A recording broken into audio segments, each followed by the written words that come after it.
دعا کب اور کہاں مانگنی ہے، تلاش کرو، زمانے کو تلاش کرو۔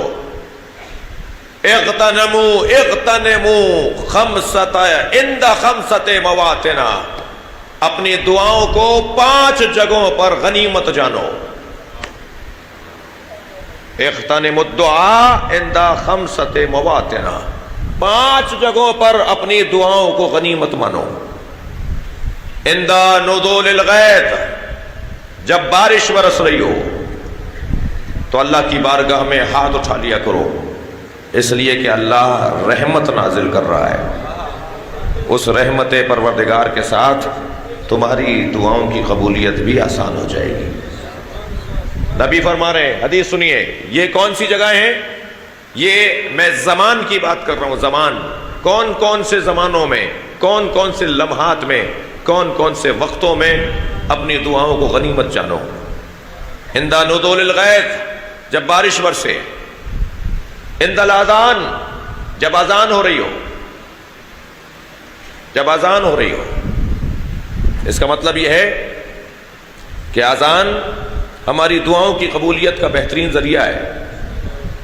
جب اذان پر دعا قبول ہوتی ہے تو نماز پر قبولیت کا کیا درجہ ہوگا؟ اور بات اذان کی ہو رہی ہے، بات اذان کی ہو رہی ہے۔ جملہ محسوس کریں گے، دربار شام میں امام سجاد کا خطبہ روکنے کے لیے جنہوں نے اذان دی تھی ان کی نیت خراب تھی، اس کے بعد بھی امام رک گئے۔ لیکن جو ہمارے محلوں میں اذانیں ہوتی ہیں ان کی نیت خراب نہیں ہوتی کہ آپ کی مجلس کو روکیں، تو بدرجہ اولیٰ ہمیں اپنی مجلس کو روکنا ہوگا اور ہمیں ان اذانوں کا احترام کرنا ہوگا۔ اس میں نام تو اللہ ہی کا لیا جا رہا ہے، اس میں تذکرہ تو نبی کا ہو رہا ہے۔ عند الاذان، معصوم فرما رہے ہیں، تیسری جگہ جہاں پر تمہاری دعا قبول ہوگی وہ زمان کون سا زمان ہے؟ عند التقاء الصفین للشہادہ، جب مجاہد قربانی کے لیے تیار ہوں اس وقت میں تمہاری دعا قبول ہوگی۔ جی، عند دعوت المظلوم، جب مظلوم کا ذکر کیا جا رہا ہو۔ عزیزان گرامی، یہ ہم نے پہلی مجلس کے اندر آپ کے سامنے بیان کیا تھا کہ وہ زمان ہے کہ جہاں پر پروردگار عالم دعاؤں کو قبول کرتا ہے۔ ایسے ہی مکان بھی معتبر ہوتا چلا جائے تو دعائیں قبول ہوتی ہیں۔ ہر جگہ ایک جیسی پکار نہیں ہوتی، ہر جگہ ایک جیسی قبولیت نہیں ہوتی۔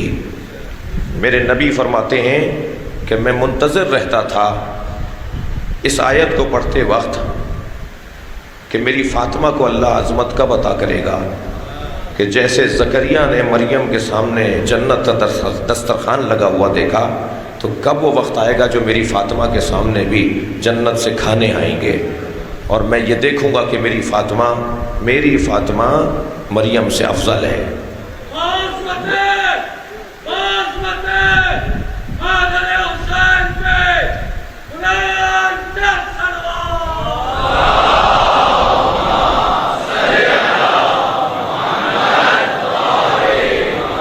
تو وہ مرحلہ تھا کہ جب حضرت امیر المومنین کے گھر اصحاب رسول کھانا کھانے پہنچے تھے۔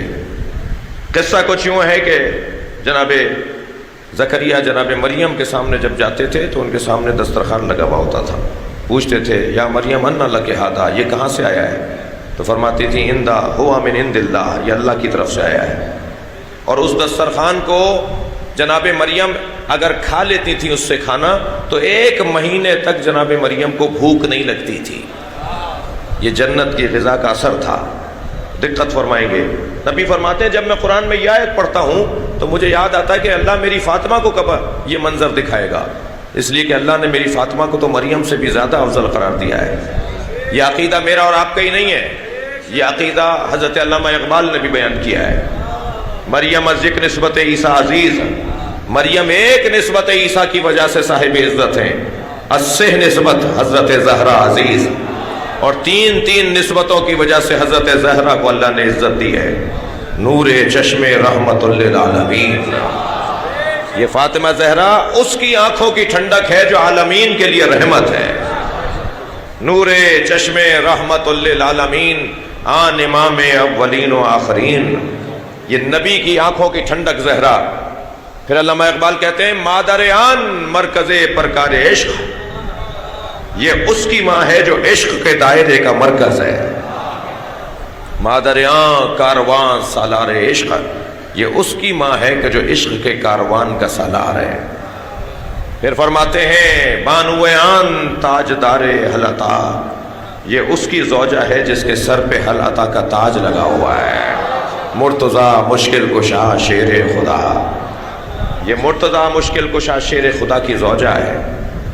پھر فرماتے ہیں مزرعے تسلیم را حاصل بطول، نبی مکرم کی زندگی بھر کی عبادتوں کے نتیجے کو فاطمہ کہا جاتا ہے. اقبال فرما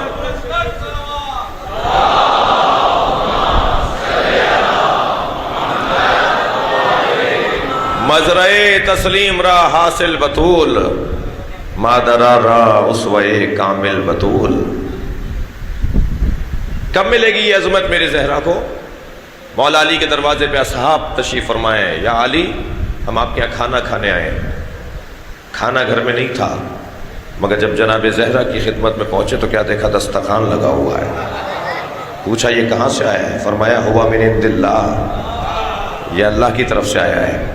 نبی مکرم کو جا کے مولا علی نے خبر دی. نبی نے آ کے دسترخوان کو دیکھا، فرمایا ھذہ جفنۃ التی یاکل منھا القائم، یہی وہ دسترخوان ہے جس سے ہمارا مہدی کھانا کھائے گا. اللہ اکبر. جملہ آپ کی سماعتوں کے حوالے کر رہا ہوں. ساری دنیا امام مہدی کا کھاتی ہے، امام مہدی جناب زہرا کا کھاتے ہیں. صلوات پڑھیں گے محمد و آل محمد.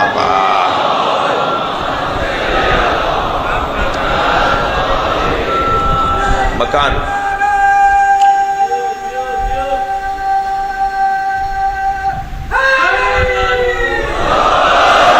مکان اگر بہتر ہوتا چلا جائے اور زمان اگر بہتر ہوتا چلا جائے تو دعاؤں کی قبولیت کے لیے آسانی ہوتی ہے.